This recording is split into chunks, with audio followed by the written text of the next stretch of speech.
Hi, good evening and welcome everybody once again. And again, I will thank Chanoch Aryeh. Thank him because he comes and he spends time and he sets everything up that I can share with you guys out there a short idea and a thought on the parsha. So, Parshas Vayetze. Yaakov Avinu, let's recap where we are. Yaakov Avinu has gotten the brachas from Yitzchak. You want to say he stole them? Say he stole them. You want to say he manipulated them? He got them. That's what we know. Of course, let's always remember that Rivka Yimenu told him that what he should do is, he should do it because she knows this al pi nevuah. It was a prophecy that it had to be so. Anyways, he's on the run. He's running from Esav. And he heads on this journey of Vayetze Yaakov, and he begins a journey. And in this week's parsha, there's so much happening. I mean, Yaakov Avinu begins to travel. Like we said, he gets to Lavan's house. He marries 4 women in one parsha. He marries Leah. He marries Rachel, Bilhah, Zilpah. The Shvatim start to be born. In fact, all of the Shvatim except for Binyamin are born in this week's parsha. It's a packed parsha. And there's one theme, a repetitive theme that repeats itself. That's a repetitive theme do. They repeat themselves over and over and over again. So the theme is one word, over and over and over again, and that is avonim. Stones. That seems to just keep on coming back. Stones. Let's take a look. Yaakov is traveling. He cuts to a spot. He wants to go to sleep. Vayikach me avnei hamakom. And he takes some of the stones from that area where he wanted to go to sleep, and he makes a pillow, a perimeter around his head. And then when he gets up in the morning, he takes the stone. Vayikach es ha'even asher sam me rashoisav. We remember the Rashi. Rashi says all of the stones were fighting. Each one said, Alai aniach tzadik roshoi. And a miracle happens. It becomes one stone. And that one stone, Yaakov erects a matzeva. He erects a monument, which becomes a mainstay. Eventually, this becomes the cornerstone of the Beis Hamikdash, that Even. And immediately in the next couple of psukim, Yaakov comes to the well, and he wants to meet, he's looking for Lavan. He meets a bunch of shepherds, and there's this gigantic boulder, Even Gedoyla, al piha be'er, on the mouth of the be'er, and nobody can get it off. They have to wait for all of the groups to come together.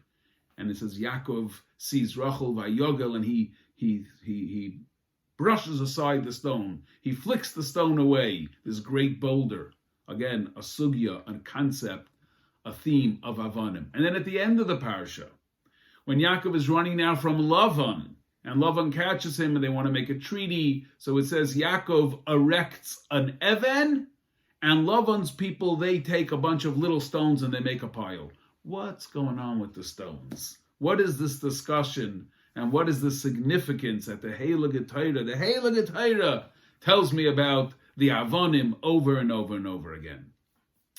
So, the word Even itself,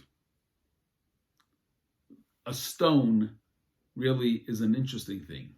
On one hand, a stone, if you're trying to, let's say, plow your field, and you hit a stone, your plow goes flying over. It's what we call a stumbling block. Is that the right word? Stumbling block, right? It's a stone. If it's a michshol, it gets in your way, you fall over it, you can hurt yourself, it can cause harm.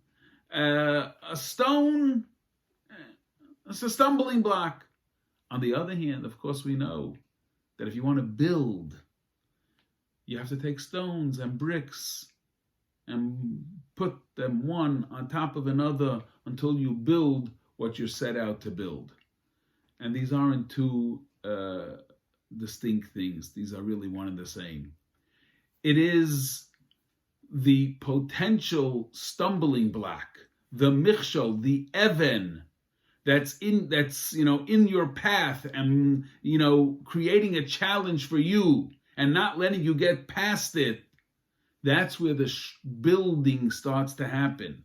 That's where the strength, that's where the courage comes from. That's where the discovery, where the human being comes to realize his potential and what he possesses. And in reality, building, that's what happens when you have to build, right? You dig a foundation, you get rid of all of those stones. But if you're smart, you take the same stones that you uprooted from the ground and you use that to build your building, because that's how we build. We build by overcoming challenges. We build by coming to recognize and to see a potential pitfall and a michshol. And from that, it comes growth and binyan. And it could be, I was thinking that in a Alpi Drush, that when it says Vayikach Yaakov me Avnei Hamakom, is because Yaakov knew that he was going to be facing some tremendous challenges on this journey. He's leaving his home. He doesn't have a support group. He's all alone. He's going into Gullus. And Gullus is going to present so many different challenges. And the society, every society that you come to and every encounter is a new challenge. So he took the Avnei Hamakom and he put it under his head. He wanted to understand and to feel what the place is all about. What are the potential? What are the Avnei Hamakom? What are the stumbling blocks? What can I possibly stumble across and that might cause me harm so that I can figure out how to protect myself? But at the end of the night, all of those stones became one. Because if we understand the message of the Avnei Hamakom, the challenge has one singleness of purpose. It's all to build the character. It's all to build the Adam, to grow, to help him grow and develop. It's coming from one Ribbono Shel Olam, that he might put in your path a bunch of different avonim, and it looks like an obstacle course. Sometimes life looks like an obstacle course. When you finally think you're finished with one, all of a sudden another issue pops up. It's a financial issue, then it's a health issue, then it's one of the kids, and it keeps just like, it looks like it never stops.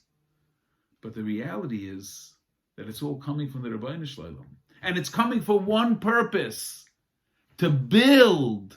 It's one Evan. It's Avnei Hamakom, but it becomes one Evan.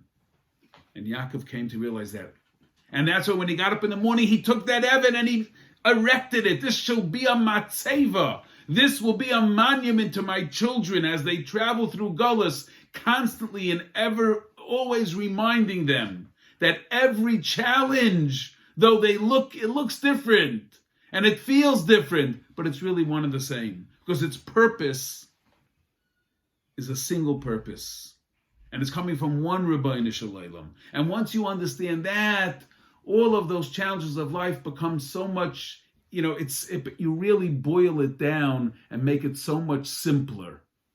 And that's why when Yaakov came to the Be'er and there was this Evan Gedolah, even an Evan Gedolah, even a large boulder blocking the water. The water, we understand, is life. The water is Torah. And sometimes there's a big boulder on top of it and it looks insurmountable. We got to gather together all of the flocks, all of the shepherds. And Yaakov said, no, I understand where this comes from. I can take care of it. And he took it off. And at the end of the parsha, that's between him and Lavan. Yaakov takes one stone. He says, life is one. And they take individual stones. So it's a parsha, it's a theme of Avonim. But the theme of Avonim is coming to recognize that Avonim are really Even Achas. And with that attitude, we can take the multifaceted challenges that we face on a daily basis and really boil them down to one. Thank you for listening, and Chanoch Aryeh, thank you for coming.